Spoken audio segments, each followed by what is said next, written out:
आप सबको भी स्वागत है। आज हम एक नया पाठ दुनिया में पहला मकान इस पाठ के बारे में अध्ययन करेंगे। इस पाठ का लेखक है डॉक्टर विजय गुप्ता जी। डॉक्टर विजय गुप्ता जी ने इस पाठ को लिखा है, उनका परिचय प्राप्त कर लेंगे। डॉक्टर विजय कुमार गुप्ता जी का जन्म 21 दिसंबर सन 1946 में उनका जन्म हुआ था। उनका शिक्षण लाइब्रेरी साइंस में उनका स्नातकोत्तर तथा पीएचडी उपाधि प्राप्त की है। उनके उद्योग कुरुक्षेत्र विश्वविद्यालय में उन्होंने हिंदी प्राध्यापक रूप में काम किया है और नेशनल म्युनिसिपल तथा दिल्ली विश्वविद्यालय में उन्होंने लाइब्रेरियन का काम किया है। उन्होंने जब रिटायर्ड हो गया तब उन्होंने अपना एक कार्य को कादम्बरी कहानी यानी अपना लेखन का कार्य उन्होंने शुरू किया था। उनकी प्रमुख कृतियाँ हैं हमारे बहादुर बच्चे, दोस्ती किताबों से, बाल कहानी संग्रह, दुनिया में पहला मकान, टेलीफोन की मरम्मत, फिर भी जिम्मेदारियाँ, बुद्धिमान, न्यायाधीश आदि उनकी प्रमुख रचना है। मಕ್ಕಳೇ, ಇಂದು ನಾವು ಹೊಸದಾದಂಥ ಒಂದು ಪಾಠ ದುನಿಯಾ ಮೇ ಪಹಲಾ ಮಕಾನ್ ಅನ್ನೋ ಒಂದು ಪಾಠದ ಕುರಿತು ಅಧ್ಯಯನ ಮಾಡೋಣ। ಈ ಪಾಠದ ಲೇಖಕರು ಯಾರು ಅಂದಾಗ ಡಾಕ್ಟರ್ ವಿಜಯ ಗುಪ್ತಾ ಅವರು ಅಂತ ನಾವು ಹೇಳ್ಬೋದು। ಡಾಕ್ಟರ್ ವಿಜಯ ಗುಪ್ತಾ ಅವರ ಒಂದು ಜನನ 21 ಡಿಸೆಂಬರ್ 1946ರಲ್ಲಿ ಇವರ ಜನನ ಆಯಿತು। ಇವರ ಒಂದು ಶಿಕ್ಷಣ ಲೈಬ್ರೇರಿಯನ್ ಸೈನ್ಸ್ನೊಳಗೆ ಸ್ನಾತಕೋತ್ತರ ಪದವಿ ಮತ್ತು PhD ಪದವಿನ ಇವರು ಪಡೆದಾರ ಅಂತ ಹೇಳ್ಬೋದು ಮಕ್ಕಳೇ। ಇವರೊಂದು ಉದ್ಯೋಗ, ಇವರು ಕುರುಕ್ಷೇತ್ರ ವಿಶ್ವವಿದ್ಯಾಲಯದೊಳಗೆ ಹಿಂದಿ ಪ್ರಾಧ್ಯಾಪಕರಾಗಿ ಕಾರ್ಯನಿರ್ವಹಿಸಿದರು। ಜೊತೆಗೆ ನ್ಯಾಷನಲ್ ಮುನ್ಸಿಪಲ್ ಮತ್ತು ದಿಲ್ಲಿ ವಿಶ್ವವಿದ್ಯಾಲಯದೊಳಗೆ ಲೈಬ್ರೇರಿಯನ್ ಸೈನ್ಸ್ನ ಒಂದು ಲೈಬ್ರೇರಿಯನ್ ಆಗಿ ಕಾರ್ಯನಿರ್ವಹಿಸಿದರು। ತಮ್ಮ ನಿವೃತ್ತಿಯ ನಂತರ ಒಂದು ಜೀವನನ ಇವರು ತಮ್ಮ ಒಂದು ಲೇಖನದ ಒಳಗೆ ಕಳೆದರು ಅಂದರೆ ತಪ್ಪಾಗಲಾರ ಮಕ್ಕಳೇ। ಇನ್ನೂ ಇವರು ತಮ್ಮ ಕಾವ್ಯಗಳನ್ನ ರಚನೆ ಮಾಡೋಂಥರ ಅಂತ ನಾವು ಹೇಳ್ಬೋದು। ಅವರ ಒಂದು ಕೆಲವೊಂದಿಷ್ಟು ಕೃತಿಗಳು ಇಲ್ಲಿ ಕೊಟ್ಟರೆ ಹಮಾರೆ ಬಹದ್ದೂರ್ ಬಚ್ಚೆ, दोस्ती किताबों से, बाल कहानी संग्रह, दुनिया में पहला मकान, टेलीफोन के मरम्मत, फीस की जिम्मेदारी, बुद्धिमान, न्यायाधीश ಇನ್ನು ಹಲವಾರು ಕೃತಿಗಳನ್ನ ಇವರು ಬರೆದಾರ ಮಕ್ಕಳೇ। ಇದು ಇವರ ಒಂದು ಕಿರು ಪರಿಚಯ। ಈ ಪಾಠದಿಂದ ನೀವೇನು ಕಲಿತೀರಿ? इस पाठ का आशय क्या है वो देखिए बच्चों, पेज नंबर 86। देखो इस पाठ का आशय क्या है। मानव का सतत प्रयत्नशील होना चाहिए। दूसरों की सहायता से वह नवीन वस्तुओं को बनाना भी सीख सकता है, न केवल लोगों से अपितु प्राणियों से भी हमें सीख मिलती है। देखो इस पाठ का आशय क्या है, ये बताते हैं कि मानव को सतत प्रयत्नशील होना चाहिए और निरंतर अपने काम में प्रयत्नशील रहना चाहिए, क्योंकि निरंतर प्रयत्नशील रहे तो हम कोई भी प्राप्त कर सकते हैं। इसीलिए निरंतर परिश्रम जो आप पढ़ाई में किए तो आपका अंक भी कितना आ जाएगा, उत्तम से उत्तम आ जाएगा। इसीलिए निरंतर प्रयत्नशील रहना चाहिए, क्योंकि जिसकी मेहनत होती है उनका ही क्या होता है, आगे का सौभाग्यशाली वही बन सकता है। इसलिए आप आज श्रम करके पढ़ाई किए तो आपका परीक्षा में उतना ही उत्तम से उत्तम अंक आ सकता है। इसलिए पढ़ाई में ध्यान रखो बच्चों। और दूसरों की सहायता से वह नवीन वस्तुओं को बनाना भी सीख सकता है। देखो दूसरों की सहायता से आपको घर में माँ बाप, भाई बहन या स्कूल में अपने मित्र और शिक्षक लोग आपको मदद करता है, आपकी पढ़ाई में कठिनाई को दूर कर सकता है। उसी तरह यहाँ यह बताता है कि दूसरों की सहायता से वह नवीन वस्तुओं को बनाना भी सीख सकता है, न केवल लोगों ने अपित प्राणियों से भी लोगों के वजह से यानी छोड़कर प्राणियों से भी हम क्या कर सकते हैं, कोई ना कोई वस्तुओं को बनाना सीख सकते हैं। यहाँ इस पाठ में भी उसी तरह एक कथा है, वो सुनिए बच्चों। ಮಕ್ಕಳೇ, ನಾವು ಈ ಪಾಠದ ಒಂದು ಆಶಯ ಏನು ಅಂತ ನೋಡಿದಾಗ, ಮನುಷ್ಯ ನಿರಂತರವಾಗಿ ಒಬ್ಬ ಪ್ರಯತ್ನಶೀಲನಾಗಿದ್ದಂದ್ರೆ ಅವನ ಎಂಥ ಒಂದು ಕಷ್ಟಗಳು ಬಂದರೂ ಅದನ್ನು ಸರಳವಾಗಿ ಗೆಲ್ಲಬಹುದು ಅನ್ನೋದನ್ನು ಕಲಿತೀವಿ. ಜೊತೆಗೆ ಇವತ್ತು ನಾವು ಕೇವಲ ನಮ್ಮ ಸ್ವಂತಿಕೆಯಿಂದಲ್ಲ, ಮತ್ತೊಬ್ಬರು ಸಹಾಯ ಮಾಡಿದಾಗೂ ನಾವು ಹೊಸ ಹೊಸ ವಸ್ತುಗಳ ಆವಿಷ್ಕಾರ ಮಾಡೋದನ್ನು ಕಲ್ತೀವಿ. ಜೊತೆಗೆ ಕೇವಲ ಮನುಷ್ಯನ ಒಂದು ಸಹಾಯತೆಯಿಂದ ಇವತ್ತೆಲ್ಲನೂ ನಾವು ಕಲ್ತಿಲ್ಲ. ಇಲ್ಲಿ ನಾವು ನೋಡ್ಬೋದು, ನಮ್ಮ ಸೈನ್ಯದ ಒಂದು ಶಿಸ್ತು ನಾವು ಎದುರು ನೋಡ್ಕೊಳ್ತೀವಿ ಅಂದಾಗ ಇರುವೆಯಿಂದ ನೋಡ್ಕೊಳ್ತೀವಿ. ಕೇವಲ ಮನುಷ್ಯನಿಂದ ಕಲ್ತಿಲ್ಲ. ಗಿಜಿಗನ ಗೂಡಿನಂಗೆ ಇನ್ನಾದರೂ ನಮಗೇನಾಗಿಲ್ಲ ಮಕ್ಕಳೇ, ಮಣಿ ಕಟ್ಟೋಕ್ಕಾಗಿಲ್ಲ. ಅಷ್ಟೊಂದು ಅದ್ಭುತವಾದಂಥ ಒಂದು ಮಣಿ ನಿರ್ಮಾಣ ಮಾಡೋದು ನಾವು ಗುಬ್ಬಿ ಕಾಯಿಗಳಿಂದ ಮಣಿ ನಿರ್ಮಾಣ ಮಾಡೋದು ಕಲ್ತ್ವಿ.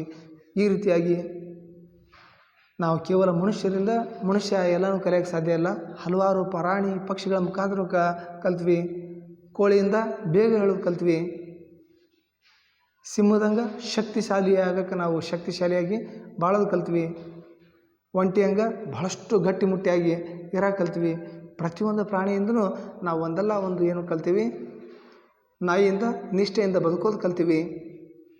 ನರಿಯಿಂದ ಮೋಸತನ ಮಾಡೋದು ಕಲ್ತೀವಿ. ಪ್ರತಿಯೊಂದು ಪ್ರಾಣಿ ಪಕ್ಷಿಗಳಿಂದನೂ ನಾವು ಒಂದಲ್ಲ ಒಂದು ಕಲ್ತೀವಿ. ಆ ಕಾರಣದ ಲೇಖಕರ ಹತ್ರ ಕೇವಲ ಮನುಷ್ಯರಿಂದ ಮನುಷ್ಯ ಕಲಿತಾನ ಅನ್ನೋ ಸುಳ್ಳು, ಹಲವಾರು ಪ್ರಾಣಿ ಪಕ್ಷಿಗಳಿಂದನೂ ಇಲ್ಲಿ ಹೊಸದಾದದನ್ನು ಕಲಿತಾನ ಅಂತ ತಿಳಿಸ್ಕೊಡುವಂಥ ಪಾಠನ ಯಾವುದಂದಾಗ ದುನಿಯಾ ಮೇ ಪಹಲಾ ಮಕಾನ್ ಅಂತ ನಾವು ಹೇಳ್ಬೋದು ಮಕ್ಕಳೇ.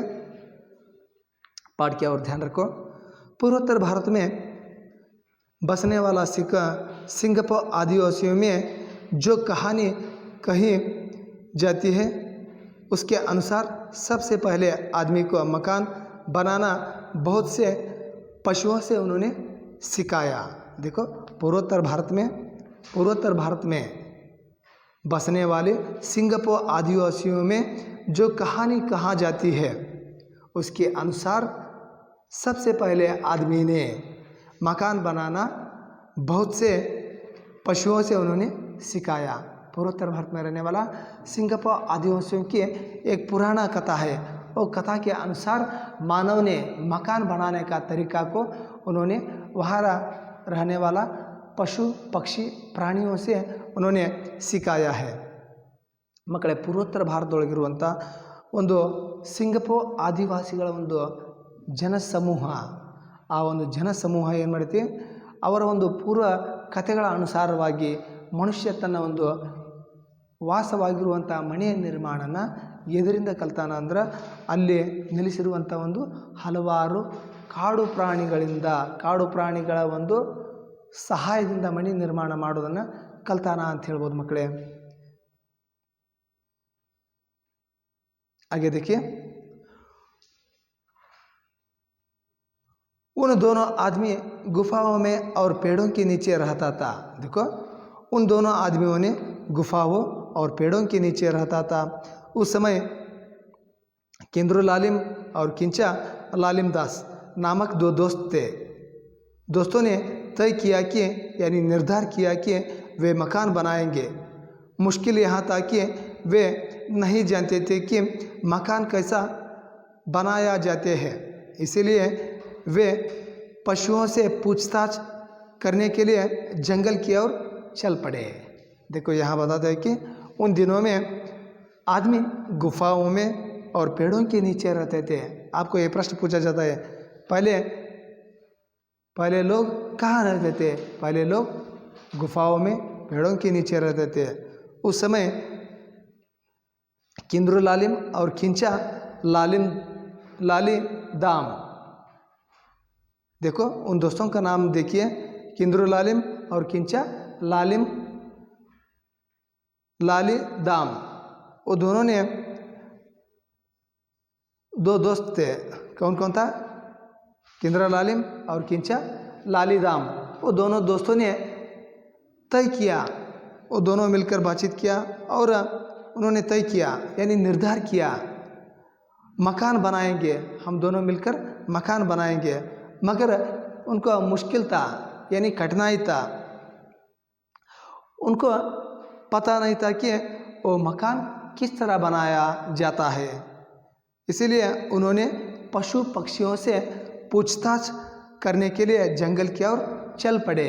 देखो आपको ये भी प्रश्न आ जाएगा, दोनों दोस्तों ने मकान बनाने का तरीका पूछताछ करने के लिए कहाँ चल पड़े। दोनों दोस्तों ने मकान बनाने का तरीका सुनने के लिए उन्होंने जंगल की ओर चल पड़े। ಮಕ್ಕಳೇ, ಆ ದಿನದೊಳಗೆ ಎಲ್ಲ ಒಂದು ಕಾಡು ಜನರು ಎಲ್ಲ ಎಲ್ಲಿರ್ತಿದ್ರು, ಅನೇಕ ಗುಹೆ ಒಳಗೆ ಗಿಡ ಮರದ ಕೆಳಗೆ ಅವರು ವಾಸ ಮಾಡ್ತಿದ್ರು. ಆದ್ರೆ ಅಲ್ಲಿ ಇಬ್ಬರು ದೋಸ್ತರು, ಇಬ್ಬರು ಸ್ನೇಹಿತರು ಯಾರ್ಯಾರು ಅಂದಾಗ ಕಿಂದ್ರು ಲಾಲಿಮ್ ಮತ್ತು ಕಿಂಚ ಲಾಲಿದಾಮ್ ಅನ್ನೋ ಇಬ್ಬರು ಸ್ನೇಹಿತರು ಕೂಡ್ಕೊಂಡು ಒಂದು ನಿರ್ಧಾರಕ್ಕೆ ಬಂದರು. ನಾವು ನಮಗೆ ಒಂದು ನೆಲೆಗಟ್ಟಾಗಿರುವಂಥ ಒಂದು ಇರಲು ಸುವ್ಯವಸ್ಥಿತವಾದಂಥ ಒಂದು ಮನೆ ನಿರ್ಮಾಣ ಮಾಡುವಂಥ ನಿರ್ಧಾರಕ್ಕೆ ಬಂದರು. ಜೊತೆಗೆ ಆ ಒಂದು ನಿರ್ಧಾರಕ್ಕೆ ಬಂದರು ಕರೆ, ಆದರೆ ಮನೆ ಹೆಂಗೆ ಮಾಡ್ಬೇಕು ಅನ್ನೋದು ಅವ್ರಿಗೇನಿದ್ದಿಲ್ಲ, ಗೊತ್ತಿದ್ದಿಲ್ಲ. ಆ ಗೊತ್ತಿರಲಾರ್ದಾಗ ಆ ಒಂದು ಮನೆ ನಿರ್ಮಾಣ ಯಾವ ರೀತಿ ಮಾಡಬೇಕು ಅನ್ನೋದು ತಿಳಿದುಕೊಳ್ಳೋಕೆ ಅವರು ಆ ಒಂದು ಕಾಡಿನ ಒಳಗೆ ಹೋದರು. ಮಕ್ಕಳೇ, उनकी मुलाकात सबसे पहले हाथी से हुई. देखो आपको ये भी प्रश्न पूछा जाएगा, दोस्तों का पहला मुलाकात किससे हुई. दोस्तों का पहले मुलाकात सबसे पहले हाथी से हुई. ಗೆಳೆಯರ ಒಂದು ಮೊದಲ ಒಂದು ಭೇಟಿ ಯಾರ ಜೊತೆಗೆ ಆಯಿತು ಅಂದಾಗ ಅವರ ಒಂದು ಮೊದಲನೇ ಒಂದು ಭೇಟಿ ಆನೆಯ ಜೊತೆಗೆ ಆಯಿತು ಅಂತ ಹೇಳ್ಬೋದು. ಮಕ್ಕಳೇ, दोनों दोस्तों ने हाथी को नमस्कार किया, फिर कहा, हाथी भाई हम लोग मकान बनाना चाहते हैं, आप बता सकते हैं कि मकान कैसे बनाए जाते हैं. देखो आगे उन्होंने यह बताते हैं कि हाथी भाई हम लोग मकान बनाना चाहते हैं, आप बता सकते हैं कि मकान कैसे बनाए जाते हैं. ಮತ್ತೆ ಕೇಳಿದ್ರೆ ಮಕ್ಕಳ ಇಲ್ಲಿ ಅವರು ಮೊದಲನೇದಾಗಿ ಅವರು ಆನೆಗೆ ಭೇಟಿ ಹಾಕ್ಯಾರ. ಆ ಒಂದು ಆನೆಗೆ ನಮಸ್ಕಾರ ಮಾಡ್ತಾರೆ. ಮಕ್ಕಳೇ, ನಮಸ್ಕಾರ ಮಾಡಿ ಕೇಳ್ತಾರೆ ಅವರು, ಹಾಥಿ ಬಾಯ್ ಹಮ್ ಲೋಗ್ ತೋ ಮಕಾನ್ ಬನಾನಾ ಚಾಹತೆ ಹೈ. ಆ ಆನೆಯನ್ನು ನಾವೇನು ಮಾಡ್ಬೇಕಂತ ಮಾಡೀವಿ, ಒಂದು ಮನೆ ನಿರ್ಮಾಣ ಮಾಡ್ಬೇಕಂತ ಮಾಡೀವಿ. ನಿನಗೇನಾದರೂ ಮನೆ ನಿರ್ಮಾಣ ಮಾಡೋದು ಗೊತ್ತಿದ್ರೆ ನಮಗೆ ತಿಳಿಸ್ಕೊಡು ಅಂತಂದು ಏನು ಮಾಡಿದ್ರು, ಆ ಇಬ್ಬರು ಕಿಂದ್ರು ಲಾಲಿಮ್ ಮತ್ತು ಕಿಂಚ ಲಾಲಿದಾಮ್ ಇಬ್ಬರು ಅವ್ರಿಗೆ ಕೇಳ್ಕೊಂಡ್ರು. ಮಕ್ಕಳೇ, ಆಗ ಆನೆ ಏನು ಹೇಳ್ತೈತೆ ನೋಡ್ರಿ मकड़े, हाथी ने बोला इसमें क्या कठिनाई है. देखो इसमें क्या कठिनाई है, पेड़ों से लकड़ी के इतने मोटे और मजबूत गोल काट लो जितने मेरा पैर है.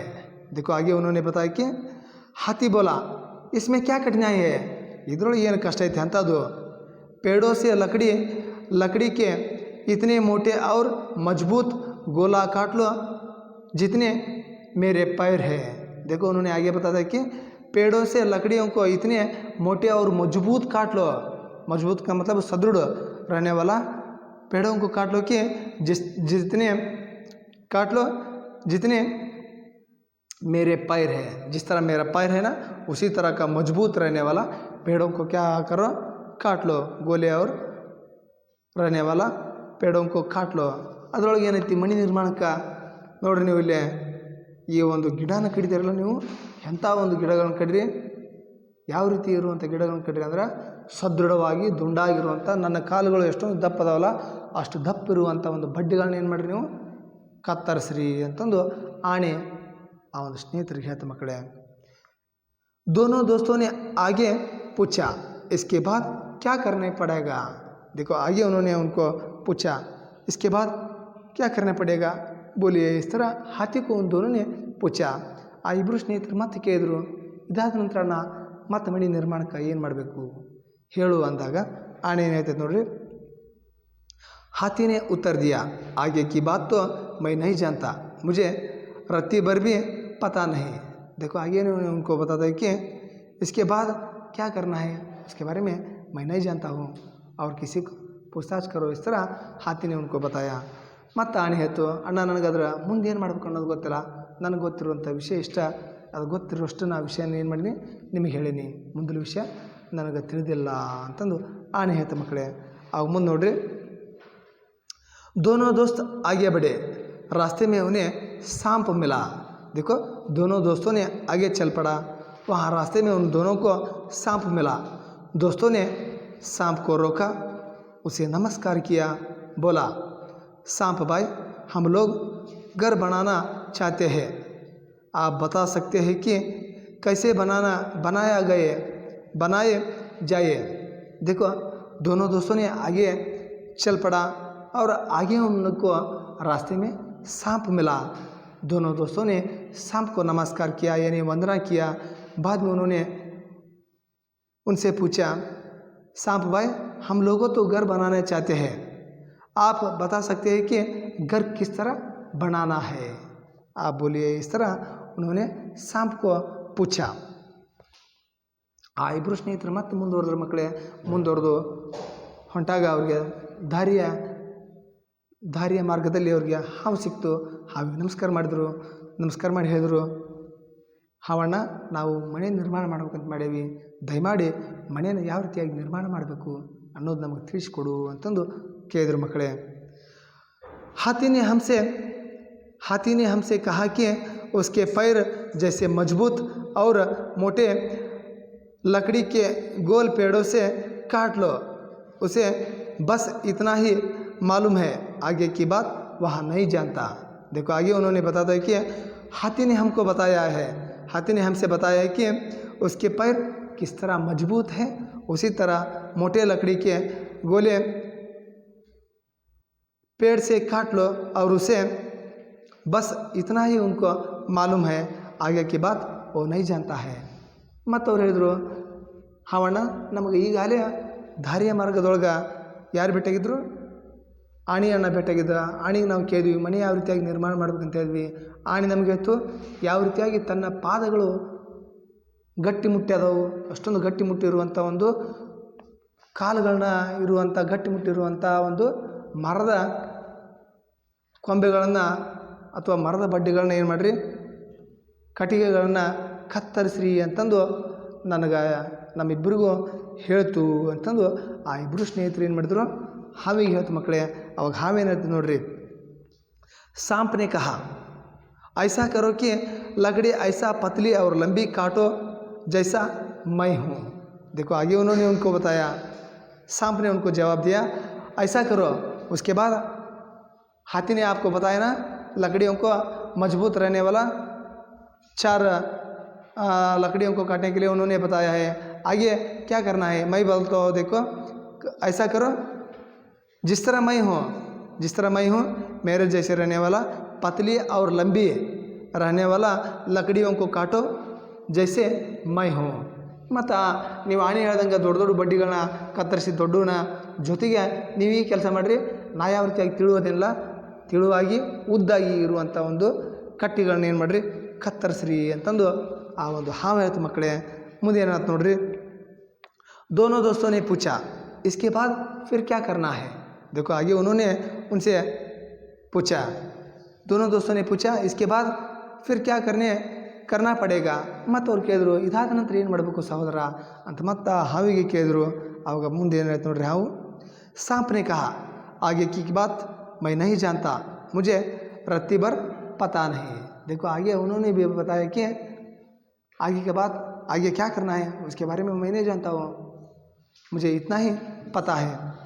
इस तरह उन्होंने बताया, ನನಗೆ ಇಷ್ಟ ಗೊತ್ತೈತಿ, ಈ ರೀತಿಯಾಗಿ ಕತ್ತರಿಸ್ಬೇಕು ಅನ್ನೋದು ಅಷ್ಟೇ ನನಗೆ ಗೊತ್ತೈತಿ, ಮುಂದೆ ಏನು ಮಾಡ್ಬೇಕು ಅನ್ನೋದು ನನಗೆ ಗೊತ್ತಿಲ್ಲ ಅಂತಂದು ಆ ಹಾವು ಹೇಳ್ತು ಮಕ್ಕಳೇ.